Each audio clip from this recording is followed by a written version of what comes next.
AIIMS থেকে ফিরে এলো মনুশ্রী। আজই বিকেলের দিকে আগরতলায় আসেন মনুশ্রীর পরিবার।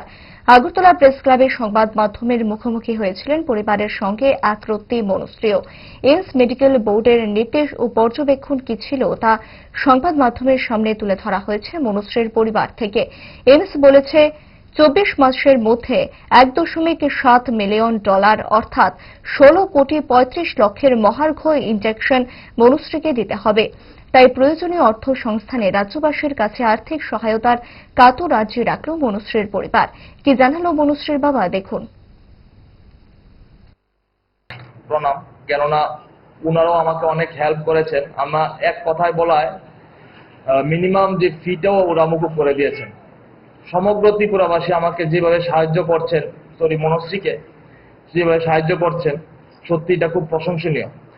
তো আমি এখানে বেশি কথা বলার সেই মানসিকতা নেই। এই মাত্র আমি ত্রিপুরার মাটিতে পা রাখলাম। তো যেটা ইম্পর্টেন্ট বিষয়, সবাই বলছিল যে প্রেসক্রিপশনে লেখা কোথায়। তো আমি জীবিত যাই, তো তখন তারা আমাদেরকে এইমসে রেফার করলো। তো ওইখান থেকে আমি যেটা আমি বলছিলাম প্রথম থেকেই, এটা আমি দিয়ে দেবো আপনাদেরকে। এখানে পুরো লেখা আছে, আপনারা দেখতে পাবেন। আমি মার্ক করেছি হাইলাইটার দিয়ে 1.7 মিলিয়ন। হ্যাঁ, তো ইন্ডিয়ান কারেন্সিতে এটা আপনারা একটু গুগল করে দেখে নেবেন। আর মেডিসিনের নামটাও লেখা আছে, যেটা আমি বলছিলাম। তো আমি সবাইকে বিনম্রভাবে করজোর করে আমি সবাইকে একটি প্রার্থনা করুন, প্লিজ আপনারা সবাই আমাকে সাহায্য করুন।